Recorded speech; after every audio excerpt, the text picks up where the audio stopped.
राजवीर ने call cut करने के बाद अपने कुछ मेल चेक किए। उसमें सोनिया से रिलेटेड इन्फॉर्मेशन थी, लेकिन ज्यादा कुछ नहीं था। समर ने उसे पहले ही बता दिया था कि सोनिया की कोई भी इन्फॉर्मेशन नहीं मिल रही। तब राजवीर ने रॉकी को इस काम पर लगाया था, पर रॉकी भी उसके बारे में ज्यादा कुछ पता नहीं कर पाया। राजवीर ने गहरी सांस ली और वापस रूम में आ गया। उसने रूम में आकर देखा तो इश्की मूवी देखते हुए ही सो गई थी। शायद ऐसा दवाई की वजह से हुआ था। राजवीर आराम से उसके पास गया और उसके पास से लैपटॉप को दूर करके बंद कर दिया। फिर इश्की को अच्छे से सुलाकर उसके ऊपर ब्लैंकेट डाल दिया। फिर उसके सिर पर किस करके और उसे देखते हुए धीरे से बोला, बदमाश लड़की। नेक्स्ट डे राजवीर रॉकी के साथ अपने ऑफिस के कैबिन में बैठा हुआ था। उसके हाथ में रॉकी द्वारा सोनिया की लाई हर इंफॉर्मेशन थी। सारी चीजों को पढ़ने के बाद राजवीर बोला, इस इंफॉर्मेशन से साफ साफ पता चलता है कि इस लड़की की असली पहचान सोनिया नहीं थी, बल्कि कुछ और ही थी। जिस जगह पर उसकी डेड बॉडी मिली वहां से कुछ पता चला? रॉकी बोला, सर हमने ऑलमोस्ट पूरी जगह को छान मारा, लेकिन वहां किसी ने भी उस डेड बॉडी को लाते हुए नहीं देखा और ना ही कोई सबूत मिला। सोनिया के पोस्टमार्टम से भी यही पता चला है कि उसकी मौत चाकू लगने की वजह से हुई थी। और कमाल की बात यह है कि उस जगह पर हमें एक चाकू तो दूर कोई नुकीली चीज भी नहीं मिली जिससे इंसान को मारा जा सके। राजवीर सोचते हुए बोला, इसका मतलब यही है कि उसका मर्डर हुआ है और ये मर्डर किसी ऐसे इंसान ने किया है जिसे मेहर और सोनिया के बारे में पता था और उसे ये भी पता था कि मैं सोनिया को रोकने की कोशिश करूंगा। समर बोला, पर ऐसा कौन हो सकता है? I mean, हमारे कितने सारे दुश्मन हैं, उनको ये सभी इंफॉर्मेशन निकालने में बहुत टाइम लग जाता और अगर वो ऐसा कुछ करते तो हमें पता चल जाता। राजवीर बोला, कोई तो है, कोई ऐसा जो हमारे बहुत करीब है। कपूर कॉर्पोरेशन। तंज अपने ऑफिस के कैबिन में बैठा था। उसे रह रहकर उस फोन कॉल की याद आ रही थी जिसे राजवीर ने उठाया था। उसने बहुत कोशिश की लेकिन उसे इश्की से रिलेटेड और ज्यादा इन्फॉर्मेशन नहीं मिल पाई थी। ऐसा लग रहा था जैसे कोई जानबूझकर उसकी आइडेंटिटी को हाइड कर रहा हो। फिर तंज इश्की से जुड़ी हुई सारी कड़ियों को जोड़ने लगा। वो बार बार उन सभी चीजों को याद कर रहा था और बार बार ये समझने की कोशिश कर रहा था कि आखिर ऐसा कौन सा इंसान हो सकता था जिसके बारे में वो जानना चाहता था लेकिन जान नहीं पा रहा था। और वो इंसान जब चाहे तंज से कांटेक्ट कर सकता था।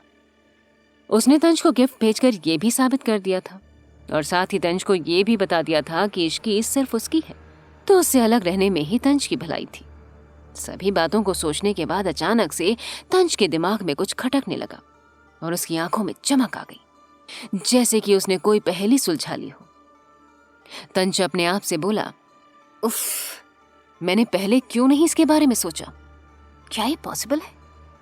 लेकिन क्यों नहीं पॉसिबल हो सकता है? इश्की है ही इतनी सुंदर और मासूम कि किसी का भी दिल आ जाए उस पर। तभी देव तंज के कैबिन में आते हुए बोला, मीटिंग की सारी प्रिपरेशन हो गई है, ठीक वैसे ही जैसे कि आपने कहा था। तंज ऑर्डर देते हुए बोला, मीटिंग को कैंसिल कर दो। देव ने शॉक्ड होते हुए कहा, क्या मीटिंग कैंसिल? पर अभी आधे घंटे पहले ही आपने सभी डिपार्टमेंट के मैनेजर्स के साथ मीटिंग करने का बोला था। हमने जैसे तैसे करके इतने कम टाइम में मीटिंग की प्रिपरेशन की है और अब उसे कैंसिल करना है? असल में आधे घंटे पहले तंज बहुत ही ज्यादा गुस्से में था, इसलिए उसने अचानक से ही मीटिंग के लिए बोल दिया था और सारे डिपार्टमेंट्स को सिर्फ 20 मिनट का टाइम दिया था। जैसे ही सबने सडन मीटिंग के बारे में सुना तो इन सभी मैनेजर्स को तो जैसे सांप ही सूंघ गया, क्योंकि आज सभी ने तंज को ऑफिस भी गुस्से से आते हुए देखा था। वो सभी समझ गए थे कि जरूर आज एक दो लोग अपनी जॉब से हाथ धो बैठेंगे। लेकिन अचानक ही अब तंज ने मीटिंग कैंसिल करने को बोलकर बेचारे देव को छोटा सा हार्ट अटैक दे दिया था, क्योंकि इससे किसी और का तो कुछ नहीं गया, पर उसकी जो मेहनत और एनर्जी लगी वो वेस्ट हो गई। पर बेचारा अब अपने मन में तंज को कोसने के बजाय कर भी क्या सकता था। तंज ने जब देखा कि देव ने उल्टा उसी से क्वेश्चन किया है तो वो अपनी एक आईब्रो उठाकर बोला, क्या तुम मुझसे क्वेश्चन करने की कोशिश कर रहे हो? देव हकलाते हुए बोला, नहीं सर, नॉट एट ऑल, मैं तो सिर्फ कंफर्म कर रहा था। तंज बोला, हो गया कंफर्म? कि अब मीटिंग नहीं हो रही है? देव ने पूछा। सर हो गया, लेकिन क्या उसकी कोई खास वजह? तंज बोला। हाँ, तुम्हें अब राजवीर सिंघानिया के बारे में इंफॉर्मेशन लानी है, और वो भी उसकी पर्सनल लाइफ के बारे में। देव घबराते हुए बोला। क्या क्या सर, आप ये क्या बोल रहे हैं मुझसे? राजवीर सिंघानिया की इंफॉर्मेशन लानी होगी? सर आप नहीं चाहते हैं कि मैं जीऊं तो आप ऐसे ही मुझसे बोल दीजिए, मैं सुसाइड कर लेता हूं। आप मुझे मौत के मुंह में भेजने का खतरा मोल क्यों ले रहे हैं? देव आगे बोला। मैंने तो सुना है कि राजवीर सिंघानिया के कनेक्शन माफिया वर्ल्ड से भी है। जब तक मुझे उनके बारे में कुछ पता चलेगा तब तक वो मुझे ठिकाने भी लगा देंगे।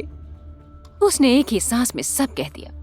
कुछ देर बाद देव अपने कैबिन में बैठा तंज को 100 गालियां दे रहा था, क्योंकि उसने उसे मनाने की बहुत कोशिश की, लेकिन तंज नहीं माना और देव को राजवीर की इंफॉर्मेशन लाने को बोल दिया। देव आज भी उस दिन को कोस रहा था जब उसने ये जॉब ज्वाइन की थी। सिंघानिया हाउस। मेहर कल से रूम से बाहर नहीं आया था, इसलिए अब कोमल को उसकी टेंशन हो रही थी।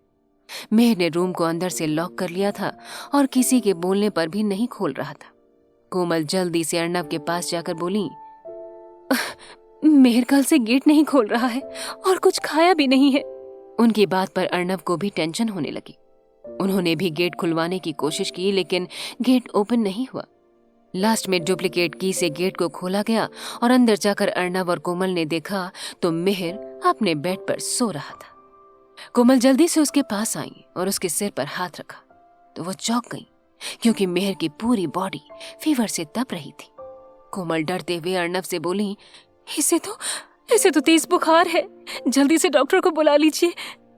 कोमल की डरी हुई आवाज सुनकर अर्णव ने उन्हें शांत किया और डॉक्टर को बुलाया। इधर राजवीर के रूम में इश्की राजवीर के सीने पर सिर रखकर बैठी हुई थी। उसे अभी भी मेहर के बारे में नहीं पता चला था। वहीं राजवीर अपने फोन पर मेल्स चेक कर रहा था। आज राजवीर ऑफिस नहीं गया था, जिसका रीजन इश्की ही थी, क्योंकि उसने अपनी इमोशनल बातों से राजवीर को ऑफिस जाने से रोक लिया था। राजवीर वैसे ही इश्की से बोला, वैसे तुम्हारा आगे का क्या प्लान है? इश्की बोले, मतलब? राजवीर बोला, मतलब ये कि आगे क्या करने वाली हो? अभी स्टेट लेवल पर कंपटीशन स्टार्ट होने वाले हैं, क्या उसमें पार्टिसिपेट करोगी? इश्की जवाब देते हुए बोली, हाँ।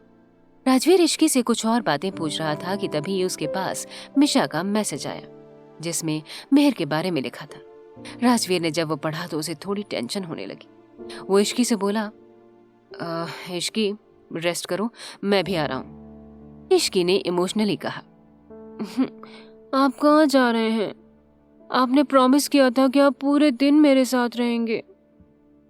राजवीर ने उसके सिर पर किस करते हुए कहा, हाँ बाबा, आ रहा हूँ थोड़ी देर में, तुम तब तक रेस्ट करो।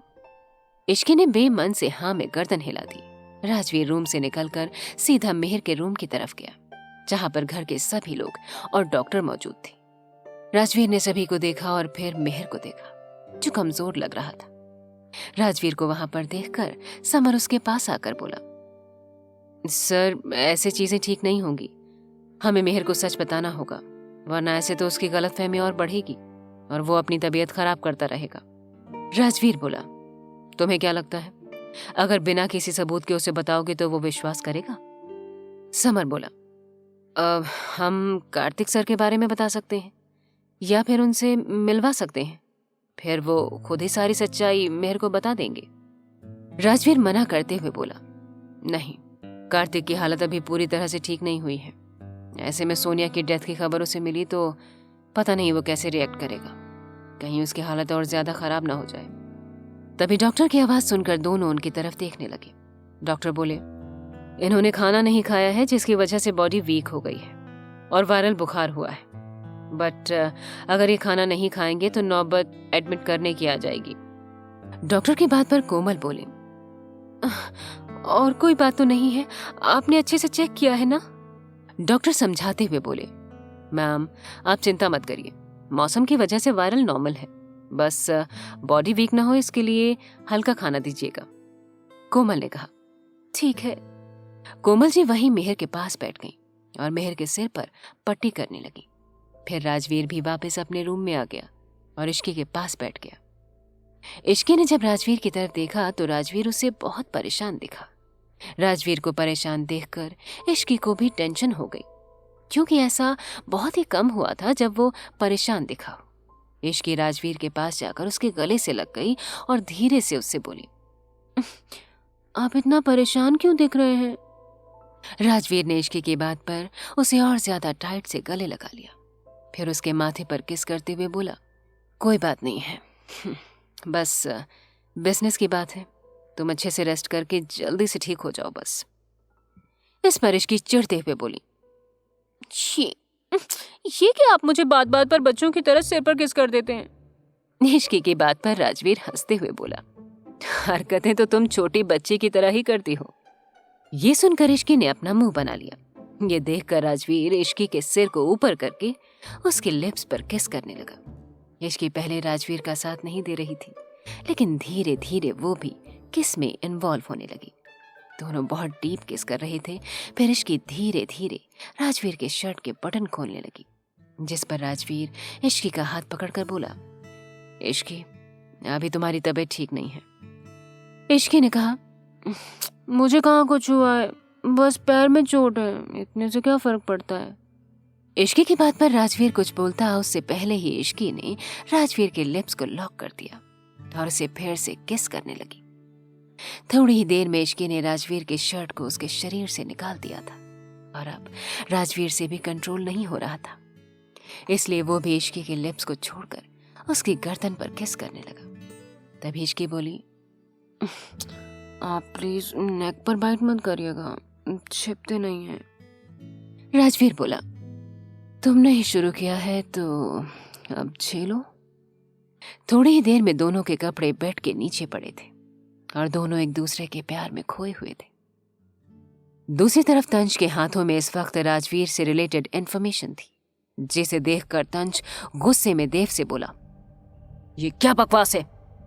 तंज बोला, ये सारी बातें तो राजवीर सिंघानिया के बारे में पूरा देश जानता है, कोई भी गूगल करके ये इंफॉर्मेशन निकाल सकता है, इसमें ऐसा क्या है? देव बोला, सर मैंने बहुत कोशिश की, लेकिन राजवीर सिंघानिया की इंफॉर्मेशन निकालना बहुत मुश्किल है। उससे रिलेटेड कोई भी पर्सनल इंफॉर्मेशन किसी को नहीं पता है। मैंने अपने सारे लोगों को इस काम पर लगा दिया था, बट रिजल्ट वही है जो आपके हाथ में है। ऐसी क्या इंफॉर्मेशन लगी है तंज के हाथ जिससे हुआ है वो इतना नाराज?